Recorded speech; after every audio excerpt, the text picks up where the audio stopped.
नुआपड़ा जिला सिनापाली ब्लॉक सदर ग्राम अंचल में उइहुंका छतुर चाहिदा सह एहार दर वृद्धि को नहीं बजार में चर्चा जोर धरी।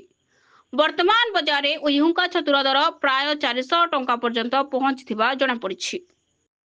उइहुंका छतु किणवाई बजार को आसुवा ग्राहक माने वर्धित दर देखि असंतोष प्रकाश करुवा बेले व्यवसायी माने बजार में जोगाण और चाहिदा अनुजाई दर निर्धारण होता कहते।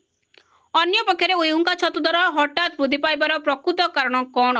यह पछरे जोगाणर अभाव ना अधिक चाहिदा रही से नहीं साधारण लोकों मध्य प्रश्न उठी।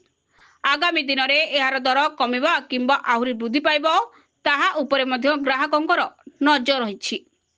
बजार दर वृद्धि को नहीं ग्राहक और व्यवसायी मध्य चर्चा चलता बेले उइहुंका छतु वर्तमान दर साधारण ग्राहकों पकेट उपरे केते प्रभाव पकाउछि ताहा मध्य आलोचनार विषय पलटिछि। नुआपड़ारू परमेश्वर मेहर रिपोर्ट, सटीक न्यूज।